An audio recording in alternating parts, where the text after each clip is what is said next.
was not expecting that at all. Life happens. Right. And we're not in control. It's never about eviction.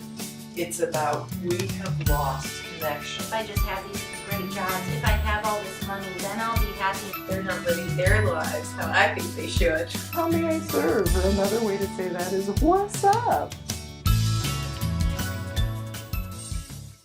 Dana, it is such a pleasure to have you here with me today and to be exploring a session. Yeah. And what that looks like and what that feels like. So often going into a session, what I explore with people is the question, how may I serve? And another way to say that is, what's up? What's really going on? Often in life, people come to me for a session if they want to, they feel like something in their life is stuck, or they're feeling blocks either at a physical level, something isn't healing or transforming as fast as they want to. And often it's about relationships, whether, oh, this is going on at work, or this is going on with my significant other, or my children, and I don't know what to do. And I want it to be a different way, but there's a whole lot of pain. Often people come to me when their pain is actually greater than their fear, because often in life we have this fear, but the universe or the world has a way to amp things up, and if we don't deal with something, it puts it right in our face. And so I'm really delighted today to be exploring with you the whole question of how may I serve, and to be able to facilitate a session and to be able to support a shift in consciousness within your experience of this thing called life. To be able to create more space, more freedom, and being able to live your life. And so it's truly an honor for me to do that and to facilitate and just to be here today in love. And so thank you. Thank you, Rita. Yeah. So how may I serve, or what's up? What's up? Yeah. You know, I think I have come to you, as you know, for sessions in the past, and a lot of times I love that you describe it that way, because oftentimes I would come to you sort of crumbling. You know, that's definitely what the points when we're most likely to call out for help, you know. And still have that here and there, and I think that specific to today, I think it's really about, you talked about all the individual things, and sometimes when I come to you, know, it's like over one specific topic or one thing that's going on in my life. Today I feel like it's a bigger picture that I'm coming to you for. You can take all those things you spoke of, career, you know, relationships, everything from romantic relationship to the relationship with my son, you know, as a mother, just basically life in general. My big interest is, and you can probably repeat this back very eloquently because you're such a great teacher of the Course in Miracles, but this idea that removing the barriers to love. Like, I have a deep acceptance of knowing at all times that anything basically that I want to manifest in my life is available to me and I'm supported. I know that at all times. And that's very different than where I was years ago. You know, I didn't understand that I was always supported. Now I have that understanding, and that's fabulous, but those barriers at times are still there. And I'm really in touch with a lot of things that I want to create in my life at this point, and a lot of those mean taking some very big turns from where I am currently, opening up to new things, opening my heart up, handling things in different ways than I have in the past, and not letting patterns run their course, which they have so many times. And so I really just wanted to come to you today to be supported in that, in removing more barriers to love in whatever way that shows up, and however, you know, those can be removed in whatever techniques or tools or anything that might be possible, you know, to help me and support me in opening my heart up. Freedom was a word that you said earlier. You know, the things that we tell ourselves, and you know, to keep us, ego, whatever it is, like, you know, to know certain things are available to you and still feel like they're unreachable because you're telling yourself in your own head that you have to do this or you have to stay here or you have to, that's Exhausting. exhausting. Thank you. Yes, Absolutely. exhausting. And so I just want to keep pushing, you know, the envelope, if you will. And so that's the primary reason I wanted to sit with you today. We've done some past work on some things which have allowed some shifts, and I just want to keep being supported in those and opening up to what will best serve me, because like you, I'm trying to manifest service myself for the things that really speak to me and put those back out into the world to help other people. And so getting out of the way of myself, if you will, is what I'm interested in every aspect of my life. So. Absolutely. So within that, and I love this exploration and I thank you for sharing that, when in the most effective way in any session is to find an entry point. And the entry point is important because it's a recognition of, okay, this is feeling like I don't have clarity, or this is feeling like confusion.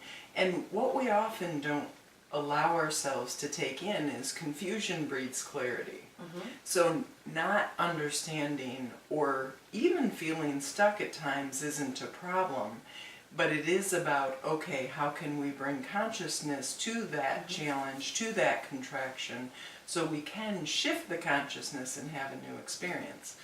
So within a session, it's often a recognition of what is the entry point to look at that. So I'm going to ask you a question, and the first thing that comes to mind, what are you currently experiencing in your life that you're feeling confusion around, or perhaps an I don't know how to expand, I don't know where to go, or perhaps it's feeling abandonment and rejection, whether it's from other people, ultimately from yourself, self-sabotage, or like, where is it in your life that you're feeling the absence of love, the absence of clarity? That makes perfect sense. Well, to acknowledge, again, when I left it that open-ended, it's because there's probably many entry points. Absolutely, right? I'm so But respectful. Specifically, the one that's coming up and that I feel a lot of anxiousness about, in a way that I really want to manifest something and I'm feeling impatient about it, but I'm truly getting in my own way, is with my career choice. Because it's been a process for quite some time, but actively for 2 years have been manifesting, in addition to running my current company, a new venture. And every time I spend any time or any amount of energy or do anything with it, I light up.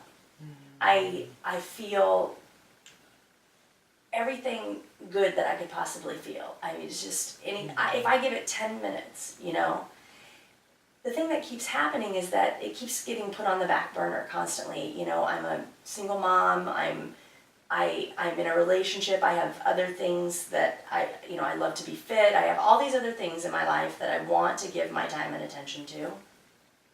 And I'm running a company and with my current clients and being, doing my job there, in addition to the fact that I have bills to pay and I pay those solely myself. And so I continually, just from a day-to-day standpoint, I can have the best intentions of spending time and energy on this new endeavor, and it always takes a back seat. It will be the first thing to go in my day. And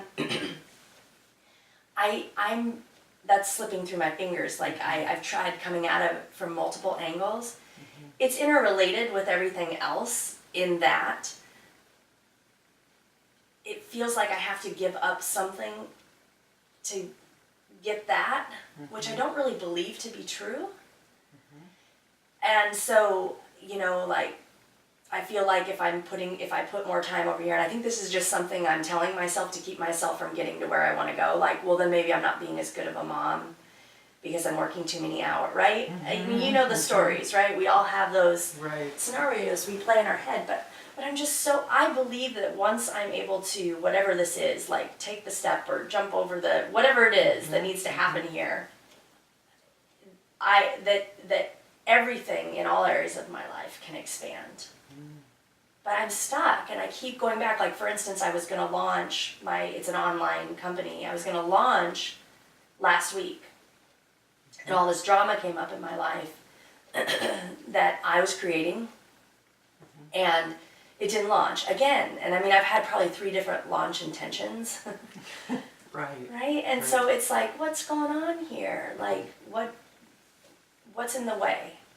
You know, myself, obviously, but I want more clarity around that so I can be more intentional. And so when those barriers are showing up, I can kind of, like little light bulb, like there it is, look what's happening, and kind of know what to do with that to keep the movement, to keep the flow happening. Got it. Because when you know something in your head, Yes. and you can feel it in your heart, Yes. and then you're still blocking yourself, Yes. it's like, really? I get it. Okay, good. I get it.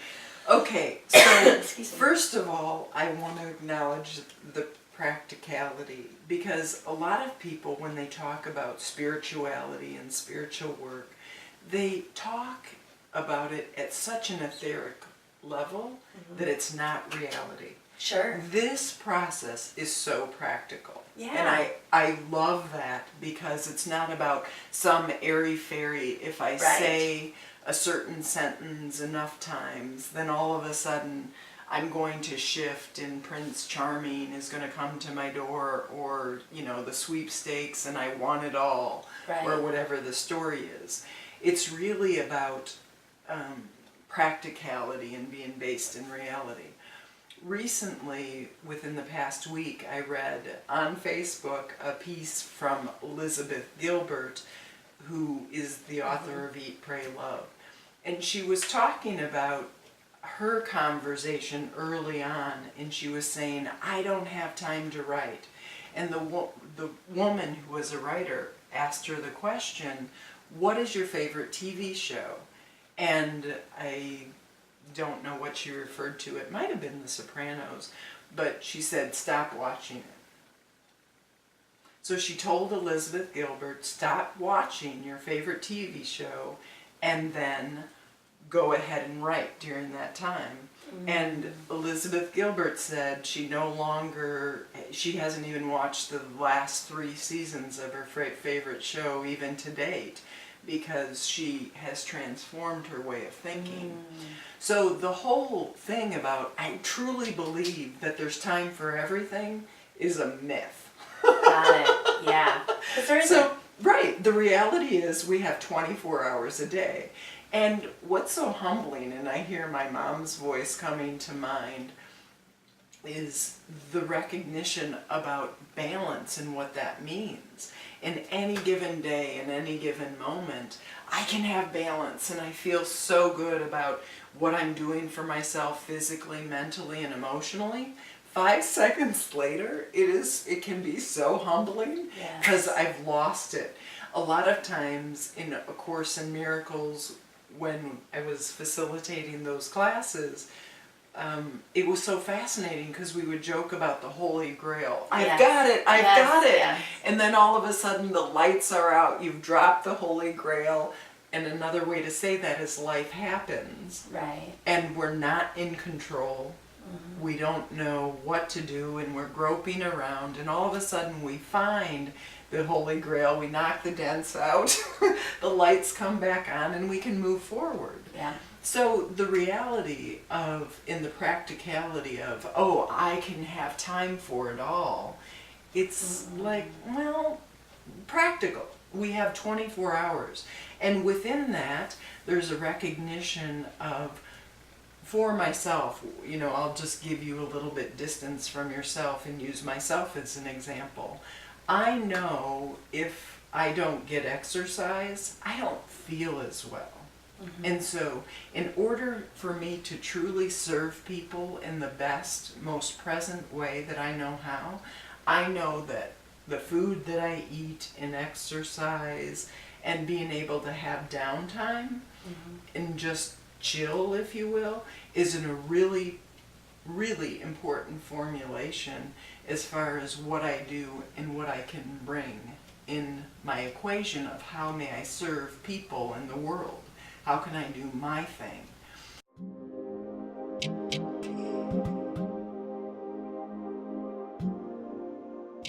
Oh, in order for me to feel my A game, it's about balance. And I do have 3 children, and my youngest is going to be turning 21 next month. And what's so amazing about that is a recognition of, as a mom with 3 young kids at home, there was so much as far as the effort in running my own company and all of that, and all the time and effort to put into it. And you're a single mom. Yeah. And so not only having a household and making sure the child is fed and watered and yes. all of those other things, that takes energy. Their trough has been put out. That takes resources. Yes. You know, and to be present with them in their life, because that too is, you know, the spiritual thing, if you want to call it spiritual, but it's really about, can I be present and live my life with an open heart? It's about recognizing that so often in my life as the children were little, I was being so reactive and I hadn't really done my work. And so I wasn't able to be present in my life because there were, you know, the stories of I wasn't enough, and so I needed to compensate right. and, you know, work the 60 to 80 hours a week at work and, you know, different things that I wasn't addressing. But with deep compassion and the ability, that's why I got into energy work, was because it was the very first thing in my life that ever made sense to me that brought me home. So I'm asking you within that piece of the equation, you know, the I can do it all, it's like, why would you want to? Like, what on your platter, and it doesn't have to be forever, but the whole piece of it, and there's actually a second component of it. It's not only recognizing, no, Dana, you don't have time for everything. And I know, like, people would say, oh, she's not being spiritual, she's being a naysayer. No, no, no. This is about personal empowerment. It's recognizing you don't have to be somewhere or someone you're not. But it's about really recognizing what in my heart do I want and is important to me now. One of the things when I was really at a breaking point, and this is going to sound so extreme and so severe, I needed to give myself permission to leave my 3 children. Now, I never left them, and my choice was, oh my God, no, I want to be here. They're so important to me. I love them so much. I don't want to live my life without them. But it was so powerful, and it was what I needed, was because part of me running the household and doing what I did in a very empty, disconnected marriage, it was a recognition that that wasn't feeding me, and I wasn't doing it out of freedom. But once I gave myself permission to surrender or to leave my life, then all of a sudden everything that was on my platter was my choice. Mm-hmm. And it was from a place of freedom. So nothing externally changed. The change was within, at a deep level of personal gratification, like, yes, I want to be in their lives. They bring me so much joy. They help me to experience who I am, and they've helped me to grow incredibly. Mm-hmm. You know, my master teachers, I refer to my children as often. So for you, not only the piece of, in my life, is my life what I want it to be right now? But there's another component when I'm looking at it energetically about why not flip the switch into this new adventure. And it's the F word, it's fear. Right. And so I'm going to ask you a question, first thing that comes to mind. If you were to shift and flip the switch for the launch of your amazing project, what are you afraid of? First thing that comes to mind, if anything.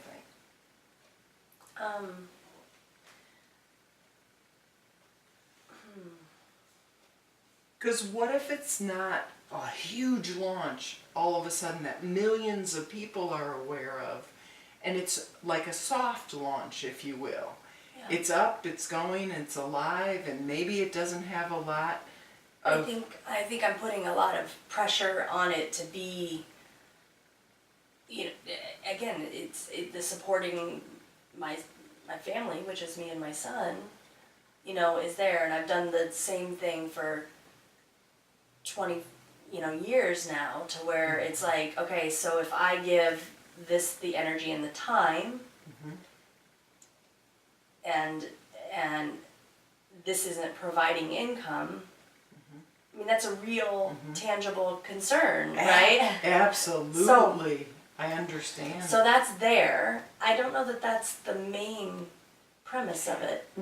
When I'm looking at it energetically, I don't see that that's the main premise. So I want to have a better understanding.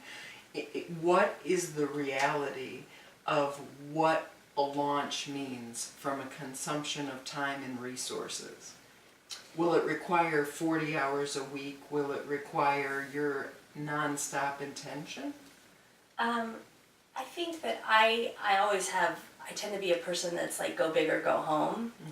So I have a vision for what I want to create, and it is very big. And so I don't want to go into it. Like when I feel like when I go into it, I don't want to share all my, I'm split into all these different areas, diversified, if you will, because, I'm doing all these different things just as we all are. I mean, it's no different than anyone else. I feel really like I just want to be able to, like a child, almost like a baby. Like I have this new baby, and just like I did with my son, like he was kind of my world, and still is to some extent, but I'm feeling that, like, I just want to nurture it, and I want to give it everything, and I want to make sure if it cries that I'm there, and I want to make sure if it, and I don't know how feasible that is, and so I think I'm, rather than just at least keeping, it's perfectionism. There we go. There we go. I want it all or nothing. And see, yes! Oh, this is big! This is really big. Because this is, as soon as you said that, I realized how that's going into other areas too. Yeah, and that's exactly what I was going Wow. to say. This is way bigger than this project. Yeah. It is your baby that you love so much. And we often, with the go big or go home, it's often what that is doing is it's keeping you in such a place of limitation that there's not even another possibility. Because when I'm looking, it's just like, nope, I didn't launch, and so it's another way that you can fail because you have, in your mind, out of control, this is what success looks like. Yeah. And so right now, we're calling out a new possibility, like, is that really failure, or is it being realistic? Is it like creating a reality that is expansive, that is joyful, that is yummy? Yeah. But it's recognizing, you want to love and nurture the baby, and you want the baby to be your world, and that's one possibility, but if that's not accessible to you right now in a really real and practical way, then we don't need to minimize the amount of love and nurturing that if you can be present with it for 5 minutes a day or 5 hours a day, it's all good. Yes. Because, oh my goodness, I totally recognize, because it makes it so, I work in the world of deadlines, and I have for 20 years. And so my brain just sort of operates. I function, I don't want to say well, but I get a deadline and I know that's my deadline and that's sort of what gets me going, right? Because Right. gotta have it done in this, and then I've set up the timeline.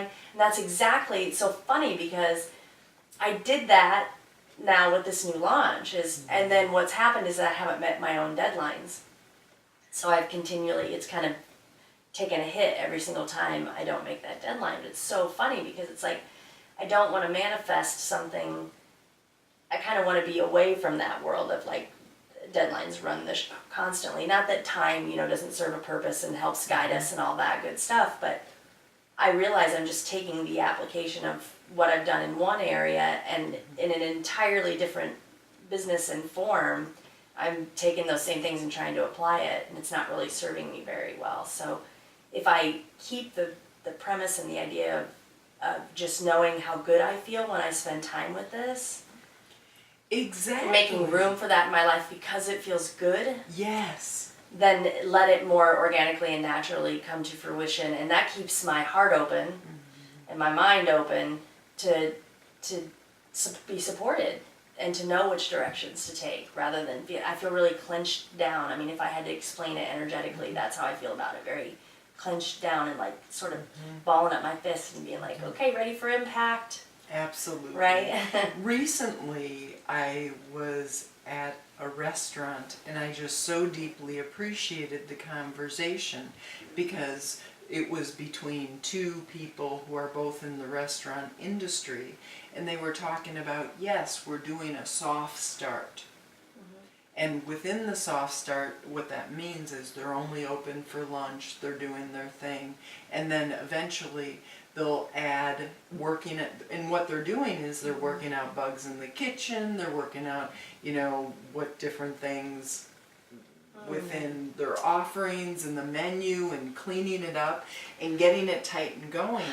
And, I don't know what then you call the official start, but I loved the term, oh, this is a soft start.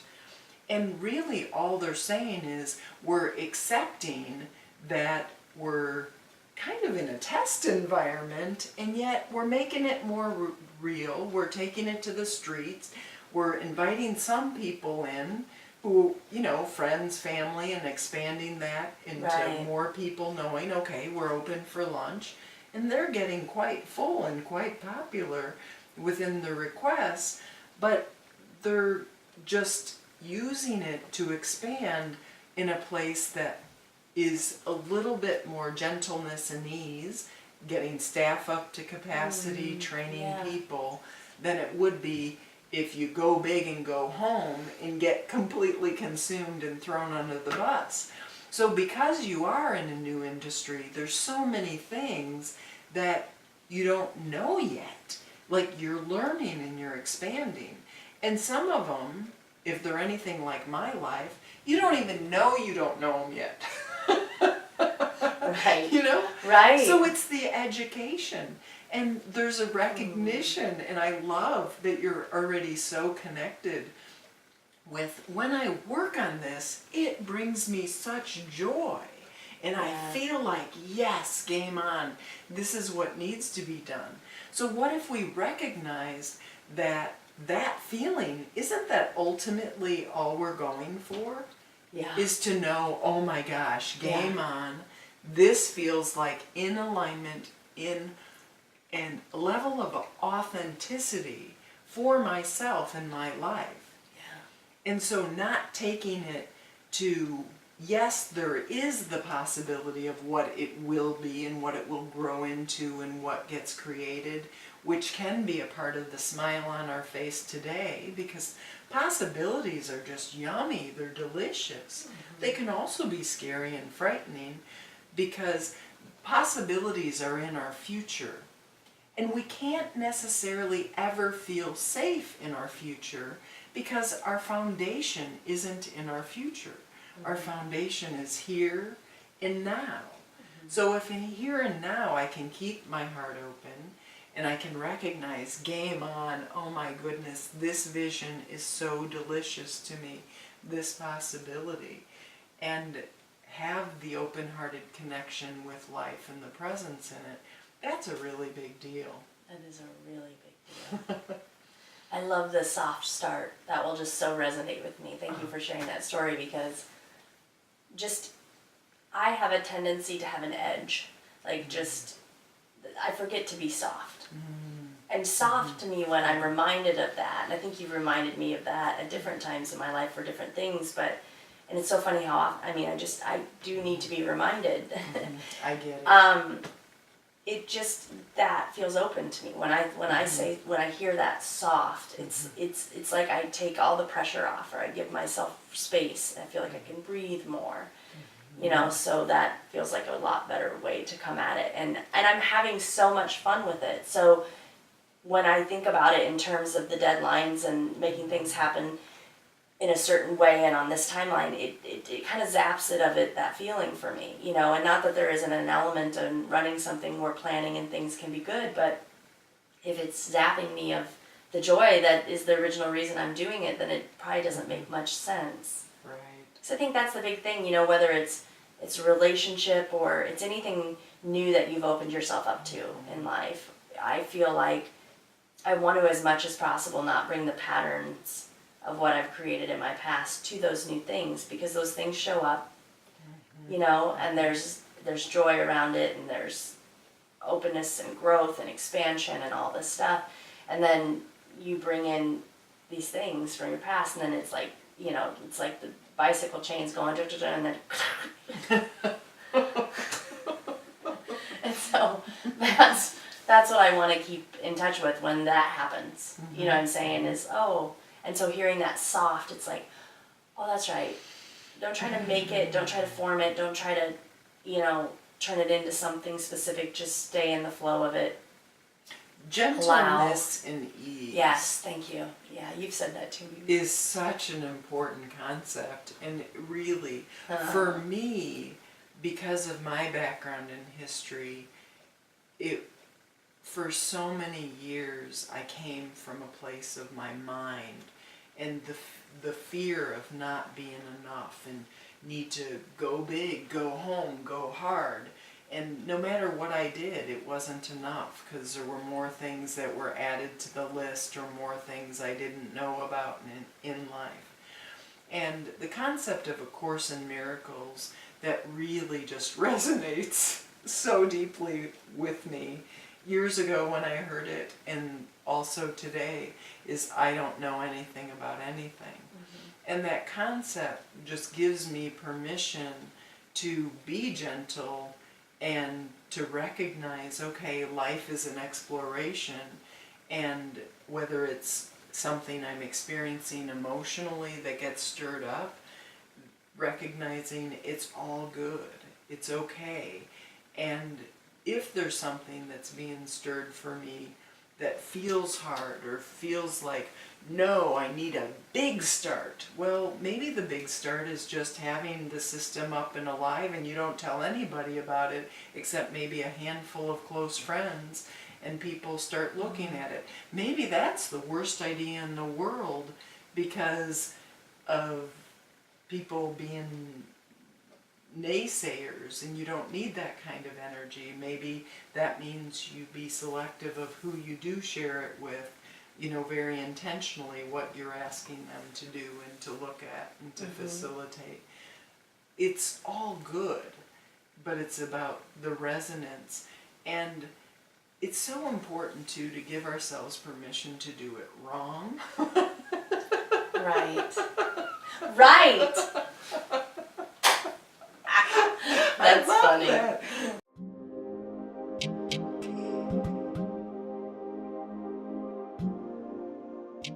But it's been interesting watching my own personal evolution. I got into energy work because there was such disconnect and such extraordinary pain in my life.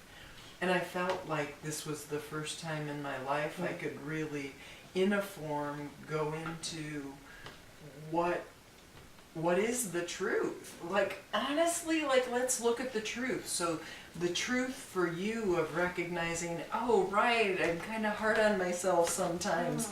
Oh, right, I want it the way I want it now. I want to control what this outcome looks like. Yeah. And when we don't accept life as the way it is, we get our booties kicked. We're in pain and we're in struggle. And dang. So would you say that anytime we're experiencing pain and struggle, that's what it's about?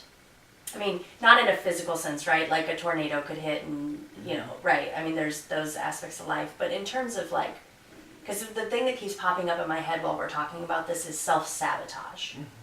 Okay, that's, I don't know why, but that word is coming up for me over and over and over. It's like it's got bright lights and it's going Got it.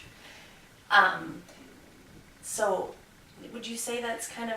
Self-sabotage is actually a program, and when I'm looking at it for you specifically, it's a little over 30% activated right now. All self-sabotage is another form of disconnect.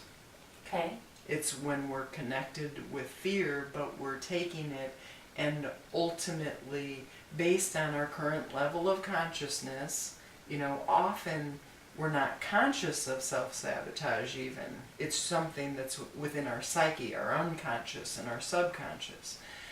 But self-sabotage is that disconnect, and it's just running the program that we're not even aware of.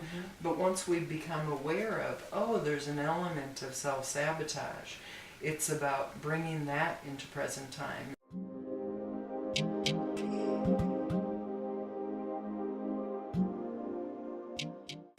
There's a lot of worry that's brought up in that too, like worry of, am I enough? And within the worry, there's nothing about worry that supports us ultimately. Right. Because worry is another way to say, I don't trust, I don't Yes, have faith yes. that things are going to turn out as they should. That I'm supported, that I'm, yeah. And it's recognizing the whole thing with worry is another way, because often we're so comfortable feeling bad, feeling rotten, feeling worried, like this is my familiar. Identity. This is, Yeah. I'm so game on. If I'm, you know, okay, I might have a good day or a good few minutes, Right. but then right. getting sucked right back into, oh, I'm not enough, or making someone else's business, you know, this world, my child, they need to be happy in order for me to be happy. Oh, yeah. And it's getting sucked into this cyclical, energetic disconnect that's Right. not even true. It's not even a good story. So personal responsibility is one of the keys within all of it. Can I take personal responsibility for my life, that I may not always be that, and I honestly, I don't want to be that heightened, happy, Right. that's inauthentic. You know, sometimes it's about just settling into the joy of life, and even like I was talking about earlier, the mundane, trimming the toenails and the fingernails, like that's sacred too. That's such an important part of the whole big picture. Yeah. From my background, within my daughter Julia, when she was born, her identical twin sister Amy, as you know, died at 9 days. Part of my story of recognizing that was perfect, me thinking she should have lived and she should be alive today, would just keep me locked in insanity, really. Like my world should be different. And so again, even for yourself, just recognizing the persecution, the thoughts that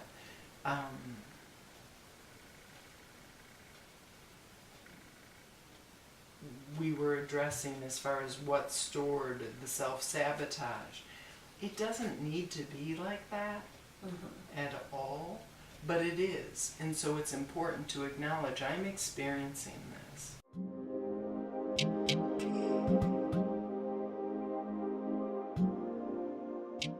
What's really beautiful about energy work is if you believe it, it works. And if you don't believe it, it still works. I was going to ask you. Because I was like, You don't have to even like, what? Right. This is like, oh. Yeah. But that's what's so beautiful about it, because it's all energy. I know. And energy can't be created, like Einstein says. Yes, But can be destroyed. It can't be destroyed, but it can be transformed. Yes. And that's what this work is. It's And about that's what shifting our consciousness. That's what I'm interested in more and more too, is that, I have a tendency to want to wrap my brain around things. I love the brain. I think it's so interesting and intriguing, and I want to know how to use it to its fullest. And, Right. and I'm so glad to be able to think and feel and register, and, I'm so grateful for that. But more and more I'm just interested in not needing my brain so much to go through life. Got it. Does that make sense? It does. Our brain is actually a very dark universe. Why? I know. Because I'm aware. because our brain only knows what it knows. And it's basically here to help us survive. Right. Right, from a biological standpoint. Right. But our brain is limited. It only knows what it knows. Right. So if we, from our past, the reptilian brain that's stored in the back of our head is the very first aspect that's developed when we're in utero. And there's the fight and flight. Mm-hmm. And so often what happens is, think about it, when we're in utero, what was going on as we were being cooked, Right. like what was happening with mom.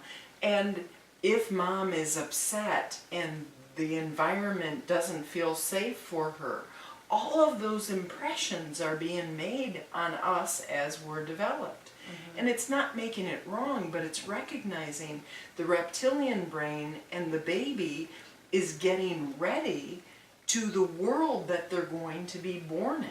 Right. So if there's a lot of insanity going on for mom and dad, but more so for mom, and the emotions and what's going on, that's impacting because the baby is getting prepared to be born into this world. Into that environment. And they want to be able to match what's going on with the environment, so there's harmony. So if mom is experiencing insanity, the baby is being developed and to be created and to be born into this world of insanity and disconnect in a fear-based place. Yeah. And so it's not even making it right or wrong. There's no judgment mom has going on, what she has going on, and may not know how to do anything different or better. But it's a recognition, can we bring compassion to what was happening in our lives and in our past. And so often when I work with people energetically, their birth, as far as, coming into it, is a deep, deep issue of being reset, perhaps being conceived out of wedlock or being, insanity, just... Can we do something with that? Because that just sparked something with it.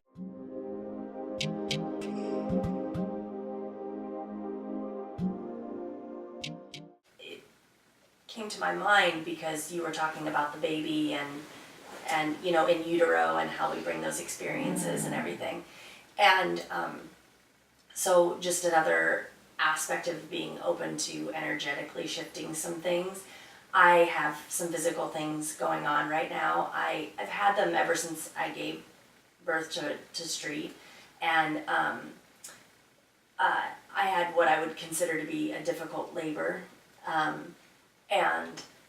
And so I've had just nothing from a female-oriented standpoint has been the same ever since. And so I've explored some different things with doctors and have decided to wait as long as possible to do anything about it. It's something that's going to require surgery, but they say, the longer you wait, the better. However, at my latest exam, they found fibroids, lots of them, and several fairly large ones. And so I don't have my doctor's appointment. My doctor's appointment is a couple of weeks to decide options. But, I had a lot of shame and guilt around my son's birth because it was difficult on him. It was difficult on me. I remember specifically who is my ex-husband now saying to me after I had him, I thought you'd do better. Wow. And I thought I would do better. You know, my expectation for myself, and it was just I just feel like this is all related.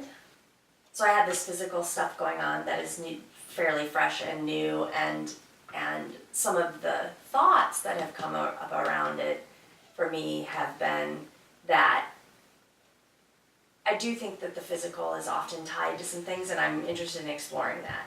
And basically just, I've been doing a lot of like meditation work and just around healing in my uterus and, you know, all the reproductive organs and things. You know, I'm at an age where I'm coming to the end of the cycle of time when I would consider ever having additional children. Always thought I would have more children. So being, you know, like choosing never to have more children and then being told you can't, Right. has a different feel to it.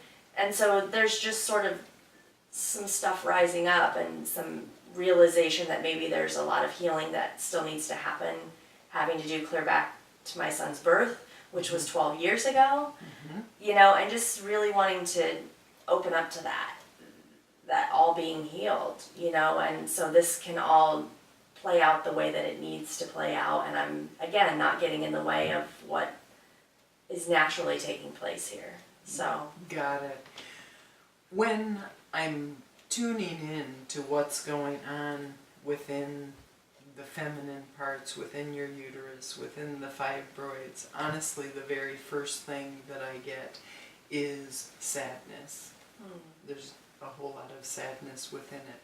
But it's not just surrounding your son's childbirth, it's also surrounding confusion regarding sexuality. Meaning, a lot of times, I mean, think about it in our life. There's so much shame around sexuality and what it means to be sexual. You know, I think of my own upbringing. I was raised Catholic.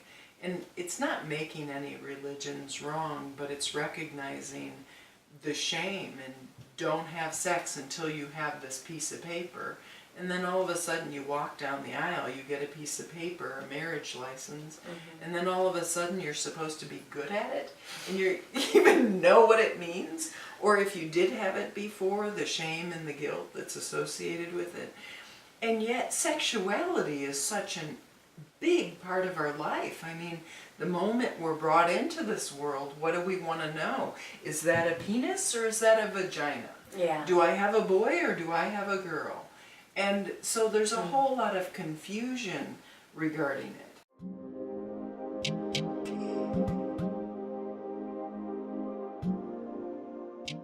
Tuning in, it's about recognizing the more we can do our work. And what is our work?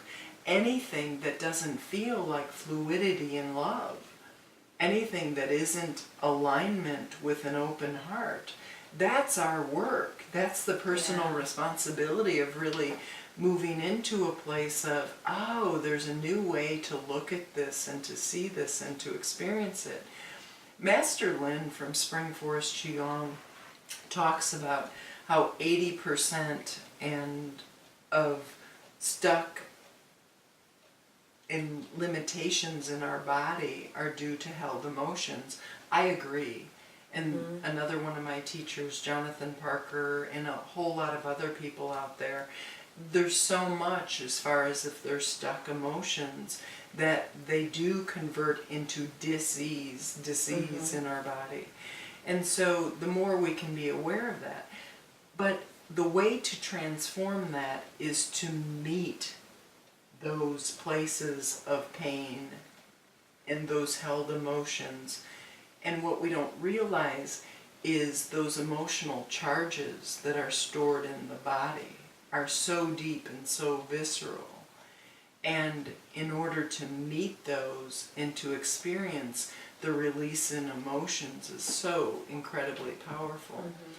I recognize a lot of times, the whole concept of self-pleasure is so, no, we can't masturbate or give self-pleasure. But there's a recognition of how can we love our bodies if there's such shame and there's such contraction about the possibility of orgasm. Orgasm is known as a mini death, and it actually takes us to a place of connection and oneness. There's no separation with anything. And so there's an opportunity within that to heal. And yet we can use anything that's beautiful to disconnect and to move to a place of even addiction. And people don't realize it, but the opposite of addiction is connection. It's not sobriety, it's connection. And when we start to connect with ourselves, with our lives in really healthy ways, the addictions and the places of disconnect fall away. Because there is the connection. So to personalize it, as I'm tuning in to what's going on, there's the experience of the deep sadness, and it's more than just the event of your son's birth and so on. But what I did notice when you were sharing the story about the experience of your husband at the time, your ex-husband now, sharing with you that he was disappointed that he thought you would do better, how much that hurts. Like, I'm looking at it energetically. You have zero closure with that statement. It's just like this raw slap across the face. And I'm looking at it, and he was completely innocent because he had a story of, ooh, I wanted it to be easier for you, honey. I wanted it to go better. I didn't want it to be this painful. And yet, judging that, the impact of you're not woman enough, you're not strong enough, and all these other stories. And so what I'm looking at and experiencing at an energetic level is the stuck, the shame, the guilt, the disappointment, and more of the story of I'm not enough. Okay? So right now the invitation, and it's really scary for people to do this work because a lot of times we don't even want to acknowledge that that's how we feel.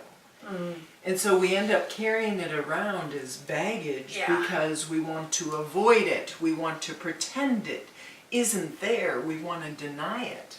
Well, that keeps us held in pain and struggle. That suppression is depression. And so what we don't recognize is the empowerment of this work is being able to meet those places of held pain and struggle and to bring them to the light and to shift the consciousness around it. That's the freeing. So it's actually a process. It's being able to identify what's going on and to meet it with compassion and understanding. And then the third portion is to shift the consciousness.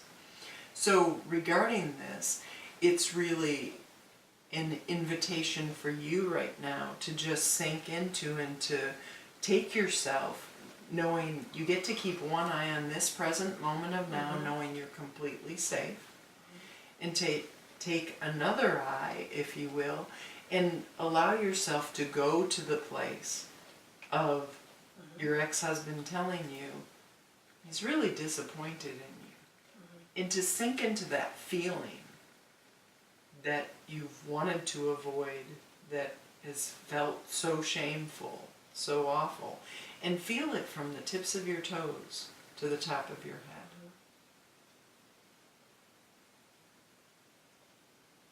And right now, you're experiencing it a little over 50%, and I'm going to invite you to just take a deep, deep breath and to really transport, if you will, into that time and just fully feel the, I am so disappointed in you. I thought you would do much better.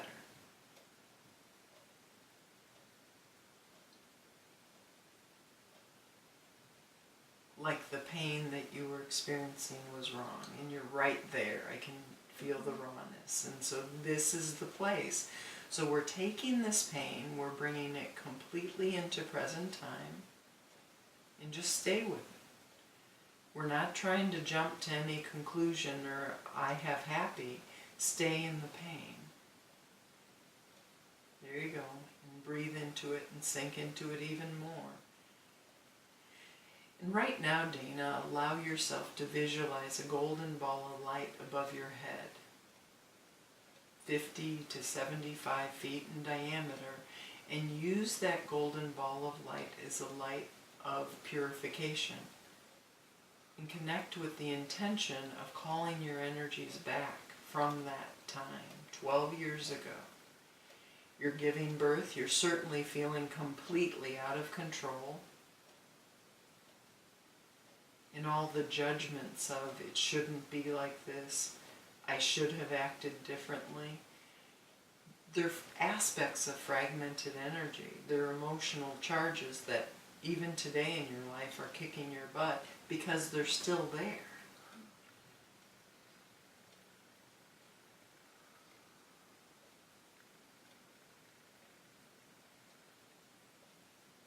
And just recognizing the story, the conclusion, I'm not enough. I'm not enough as a woman. I wasn't strong enough.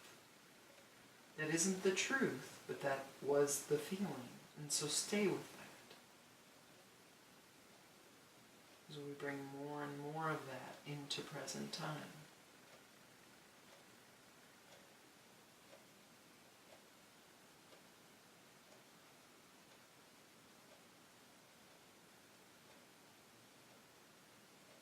Washing, purifying, clearing and cleansing, healing and renewing.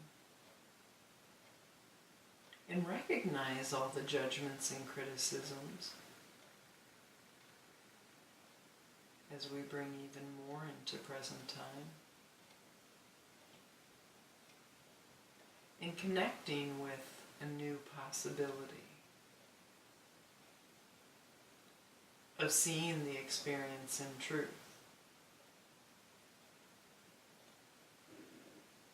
Yes, the childbirth, the experience of giving birth was what it was, but you didn't know, and it was so scary.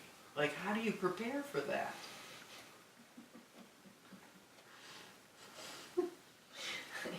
And so just continue to visualize and go through that experience 12 years ago, calling your energies back.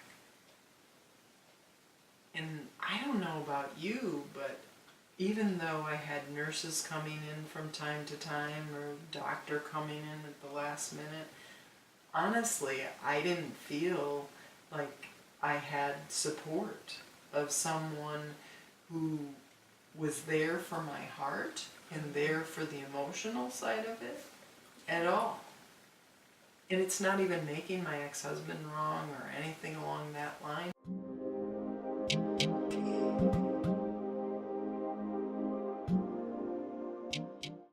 So often we hold things energetically, stuck emotions, and we don't realize how they consume us and impact our daily lives. Right. That's the power of this work. It's transforming and shifting the consciousness, not only mentally and emotionally, but also at a physical level. Right. So it's recognizing, Dana, in what we were inviting you to do was feel from the tips of your toes to the top of your head, the whole impact of feeling the shame, feeling the guilt, feeling the story of I'm not enough.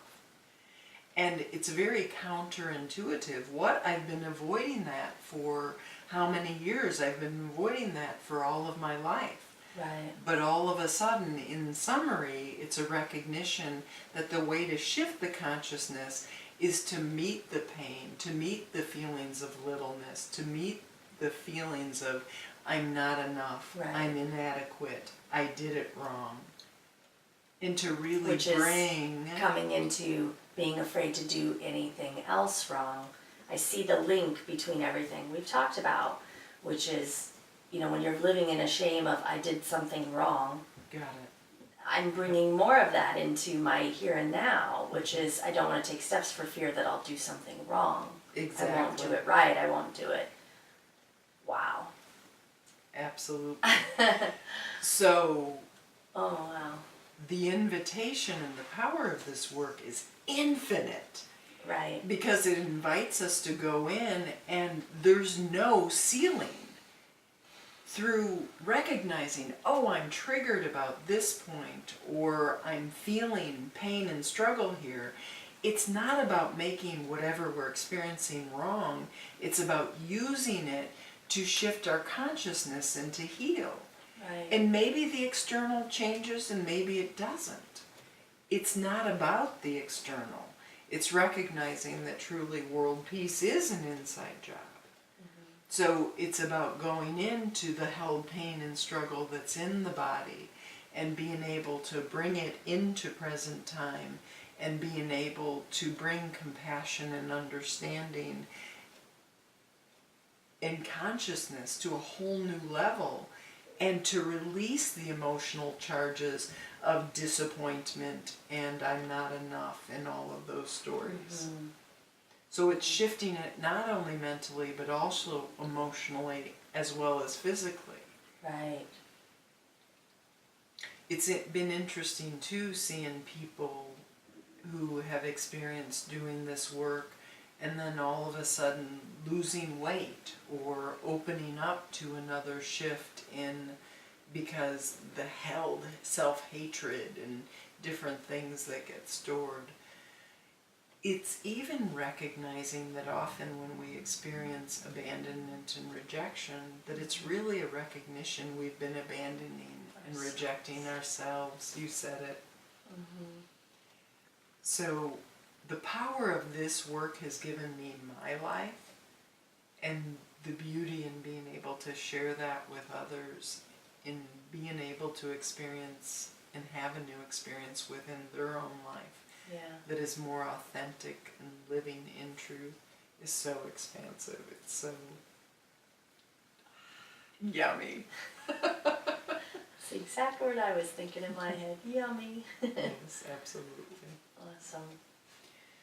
So, do you want to move in right now and to explore more along the lines of feeling?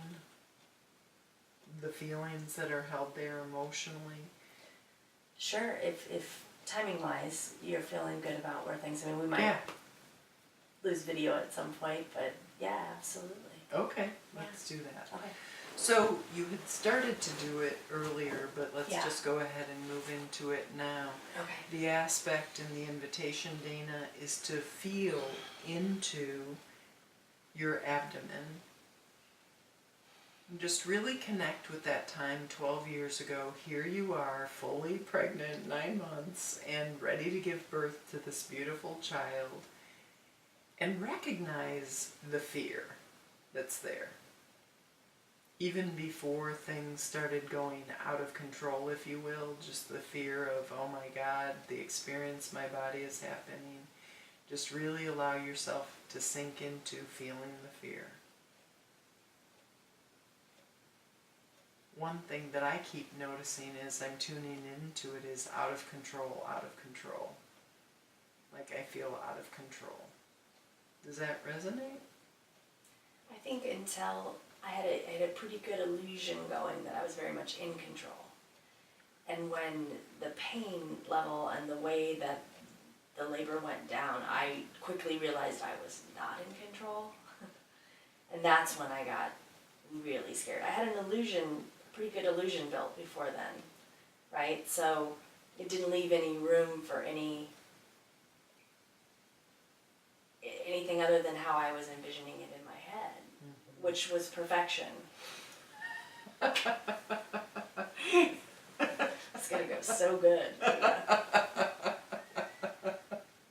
It's gonna be so easy. I've got I've this. got this. I have studied. Prepared. I am so prepared. I have the crib. I read all the books. The walls are painted. Yes. They have their murals. Yes. Oh, you have no idea how that plays into the story. If you were only there. So, when it started to hurt,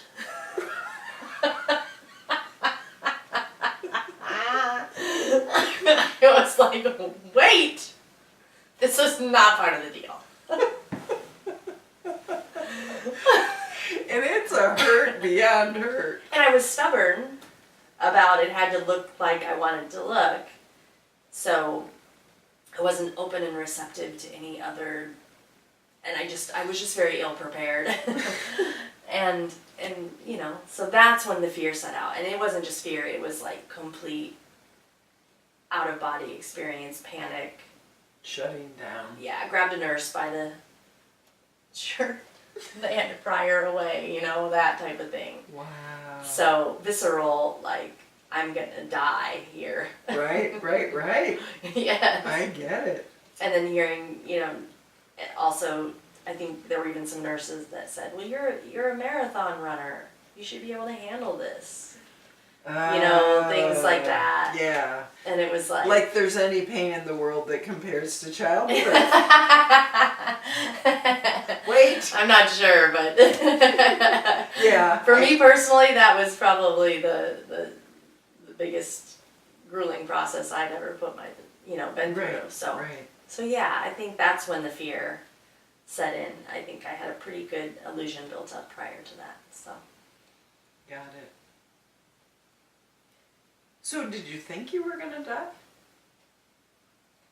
I don't see that. I see it more of a, like, I can't handle this pain, fear. Like. Yeah, and I think too, like, it went on for so long because it was like 4 hours of pushing that. Ooh. Then Street's heart rate started to drop, and and then it was like, it's time, like this has got to happen, and I was feeling like I can't do it, and then feeling like I think I was more concerned about him dying. Like I realized like now we're getting into life and death here, and I could be at fault because I'm incapable. Right. Right, I couldn't get him out, so it was like, and I think because I had this persona, I remember hearing the nurses afterwards saying, she should have been taken to C-section 2 hours ago. But the doctor let me keep going because here I'd built this persona for myself, right? And like everybody bought into it.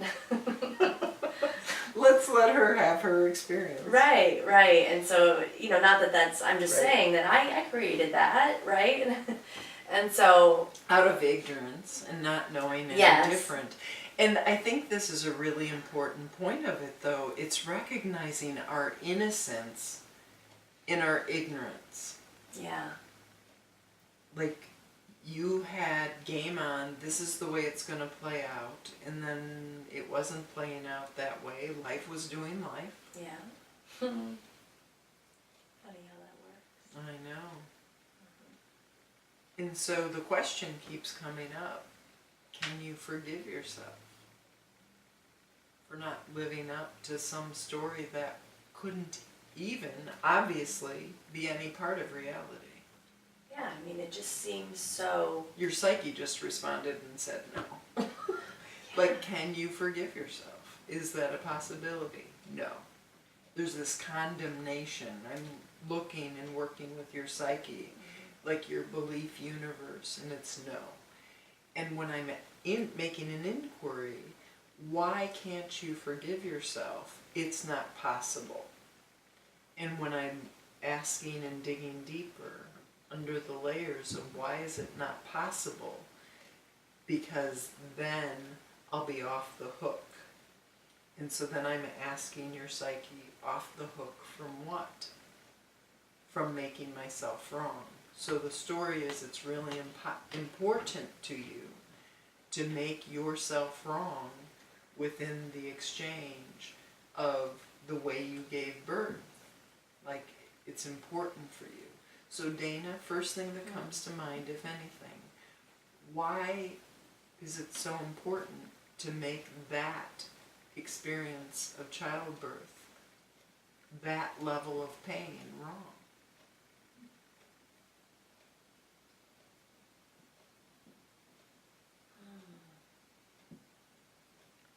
Can you pose the question again? Why is it so important to make that experience, that level of pain, wrong? I understand the question. I'll tell you what I heard your psyche say. I can't grab it. Like, I heard your psyche say, I don't know. yeah, I mean, that is Like, I'm like, I don't know. that just seems. And that's just it. That's the whole level of I don't know anything about anything. It's about recognizing the conclusions we come to are often based on really poor consciousness. Sure. So making yourself wrong and hanging on to the story that I should have handled this better, I should have done it differently, isn't even remotely true. Right. It's like your biggest fairy tale, you know, or pile of dog doo-doo put in a box with a really pretty package and a bow on it, that it's still what it is. It's not conscious. So making yourself wrong doesn't make sense, and even right now your psyche can't justify it, but it's still hanging on to the thought of, I should have handled this better. Yeah. And so I'm making the inquiry to you now in a place of consciousness. Should your psyche have handled it better? In truth, should you have physically had a softer experience than what you did? No. I mean, there's no reason. There's no reason that it should have been any different than it was. Than what it was. Yeah. Okay? So within this recognition, the whole, Sorry, I thought you were going to handle this better. Yeah. Like, where's that now? So It just doesn't have a charge. So right now, calling your energies back from your ex-husband saying to you, you should have, I thought you were going to handle this better. I really did. I really thought you were going to handle this better. And so recognize the innocent of the level of pain that honestly, until you go through it, how do you even describe that? No. And so grabbing a nurse and pulling in her face, what was that? That was a cry for love. Yeah. That was, I am afraid. This is awful at best. This pain doesn't feel so good. Yeah. This hurts. Yeah. It was a cry for love. Yeah. And I'm not saying it was glamorous or anything about it, but it's kind of like, it is what it is, and it's not glamorous. The day-to-day, oh, I have to wash my dishes, do my laundry. Cut my toenails. Exactly. Cut my fingernails, cut my toenails. Wait, shave my legs? Yeah. Like, it's not glamorous. And so the whole childbirth thing, oh, I thought I'd be so strong. You know what? You were. Yeah. You ended up giving birth, and it didn't roll the way you had the vision of perfection. So what? That's life doing life and having its way with us. Yeah. So can you forgive yourself? Yes. Yes. And even taking a deep breath, because there's still a few judgments that are lit up in your frontal cortex regarding the experience. Can I forgive myself for this whole thing called childbirth? That it should have, any thought that it should have gone any different than it was. Can I call my energies back? And now allow yourself to visualize and go through that experience, calling your energies back, purified, cleared, and cleansed, and bringing compassion to this first-time mother who is experiencing childbirth and who has this elevated sense of ego and ignorance of what perfection and what a gold star would look like, And she's clueless because she's never done it before. And just send her loving kindness, send her compassion, and continue to call your energies back from the pain, from the struggle. And right now, can you meet the place where you grabbed the nurse and, pulled her in? And can you meet yourself with compassion and also send loving kindness to the nurse? Like it was a cry for love. I didn't have this. I thought I'd have this. And when people are trying to shame you, oh, you're a marathon runner, come on. You should have this, right? Mm-hmm. No, there's nothing like this I've ever experienced, and I'm afraid. And it hurts. And it's taking me down.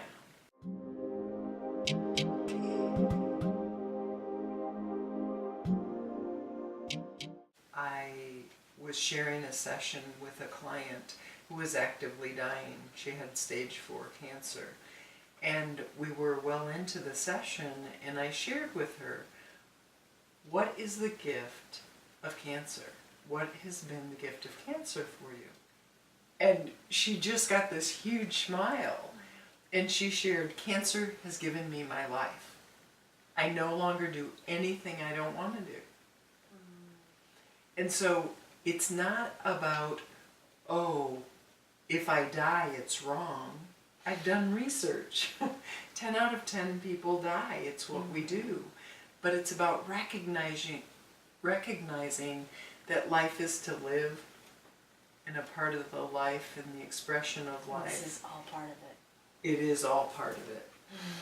So whether it's the experience of giving childbirth and being disconnected or feeling disconnected in a relationship or at work, recognizing it's all a reflection of our relationship with ourselves, and to bring the gentleness and ease to it, and the loving kindness to it. It's so powerful, so incredibly powerful. Recognizing whenever there's a place of pain or struggle in any way, that it's not about making it wrong, but it's about, can I lean into it? Can I look at it and see it in truth? Knowing that when we see it in truth, it's never a bad thing. Right. It is indeed freeing, it's transformational.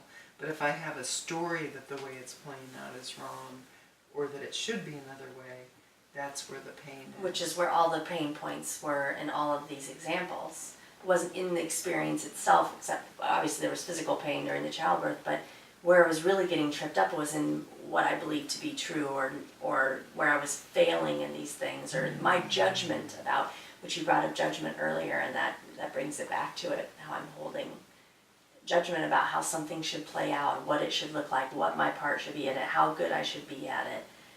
That's where I'm getting tripped up. Absolutely. Beautiful. Thank you so much for Rita. this experience. Thank you.